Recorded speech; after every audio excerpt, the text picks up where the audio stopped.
네, 안녕하세요. 저는 박신규 장로님, 이명자 권사님의 딸이자 예찬이, 예림이, 예준이의 엄마인 박은혜 집사입니다. 저는 친가로 4대, 외가로는 5대 기독교 집안에서 모태신앙인으로 자라왔습니다. 3남매 중 첫째 딸로 내년이면 제 나이가 믿기 어려우시겠지만 반백살이 됩니다.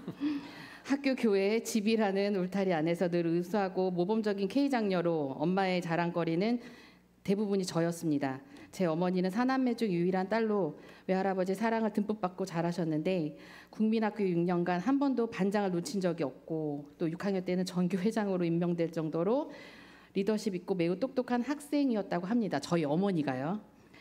그랬기에 더 공부에 대한 열정이 강하였고 땅도 많고 일꾼도 여럿이었던 외가에서는 그럼에도 불구하고 여자가 무슨 공부냐, 아래 동생 둘을 공부시키기도 빠듯하니 돈을 벌어야 하지 않겠냐 해서 엄마의 학업은 중학교 이후로 중단이 되셨습니다. 근데 엄마는 결혼 이후 저희 삼남매를 키우면서 학업을 다 마치지 못한 것에 대한 열정, 그리고 그것을 또 검정고시를 통해서 고등학교 과정을 이수하셨습니다. 당시 우리 삼남매는 국민학생이었고 엄마는 또 옷장사를 하시면서 공부를 같이 감당하셨다는 게 지금에 와서 생각해 보니 정말 대단한 정신력과 체력을 갖고 계셨던 것 같습니다. 그런 열정이 있으셨기에 저희 가정 경제가 넉넉지 않음에도 불구하고 제가 배우고 싶다고 하면 어머니는 전적으로 지원을 해주셨습니다.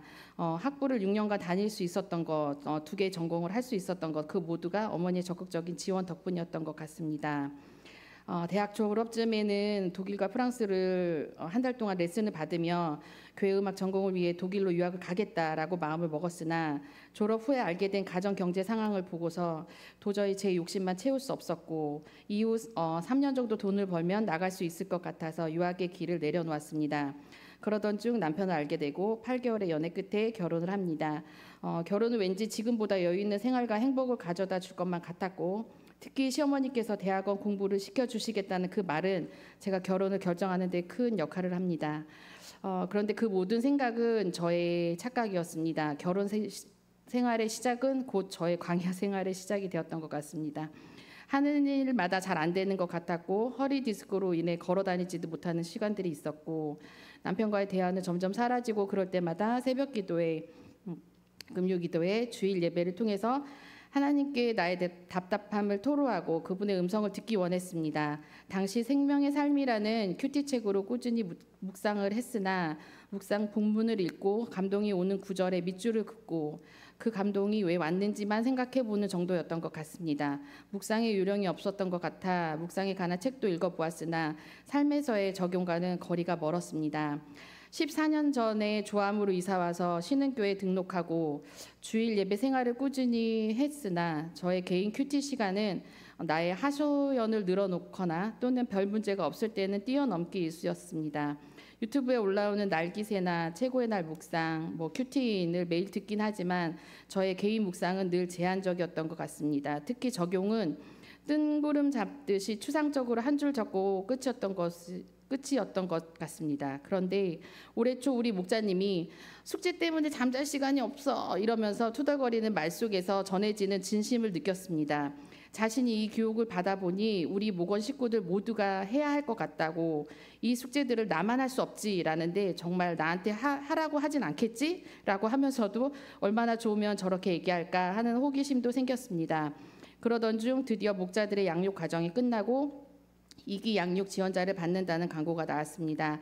작년 4월부터 아침 기상에 어려움이 있었고 우울과 무기력의 지배 속에서 50일 기도학교를 통해 전환점의 계기를 갖고 싶었으나 주어진 일이 없으면 자꾸만 가라앉는 제 모습을 보면서 이번 양육 과정이 내게 도전과 회복의 시간이 될 수 있을 거라는 기대감이 생겼습니다. 그래서 목자의 권유에 즉각 순종했습니다. 양육 첫 모임에서 매주 해야 할 4-5가지의 과제를 받았는데 과연 이것을 할 수 있을까라는 의구심이 제일 먼저 들었습니다. 숙제에 대한 부담감이 컸으나 그동안 묵상에 대한 갈급함이 있었던지라 잘하든 못하든 일단 부딪혀보자라는 생각으로 시작했습니다. 물론 숙제가 쉽지는 않았습니다. 독후감과 주제 설교는 그냥 해보겠는데 주제 큐티와 큐티인으로 하는 묵상은 제가 했던 스타일이 아닌 여러 가지 형태의 스타일을 제목 정하기나 뭐 질문 정하기, 이런 질문하기 등등 이 틀을 가지려고 하니 결코 호락호락하지 않았습니다. 그런데 회차가 거듭될수록 희한한 일이 벌어졌습니다. 6일 동안 고민하며 겨우 숙제를 마무리해가면 발표 시간과 듣는 시간 속에서 걱정과 고민들이 사라집니다. 그리고 말로 증거하는 발표 시간에 생각지도 못했던 부분에서 눈물샘이 터졌습니다. 숙제할 때는 느껴보지 못한 감동이 읽으면서 느껴지는 것입니다. 특히 상대방의 발표를 들을 때는 발표자의 감정이 고스란히 전달되어 같이 울기가 일쑤였습니다. 매주 한 편의 설교를 듣고 요약한 것을 나누는 주제 설교 숙제는 저의 신앙적 가치관들을 조금씩 깨부수는 것만 같았습니다. 그중 몇 가지만 말씀드려 보면, 사랑받고 사랑하려면 주 안에서 갇힌 자가 되어야 하는데, 남편에게 복종하라는 말에서의 복종의 의미는 남편의 인격이 아니라 남편의 역할에 복종하는 것이다. 복종이 안 되는 이유는 자신의 본능대로 살기 때문이다. 또한 팔복의 핵심은 가난이고 주제는 핍박이다. 죽고 싶은 고난을 통해서 팔복을 이루는 내가 되어야 한다.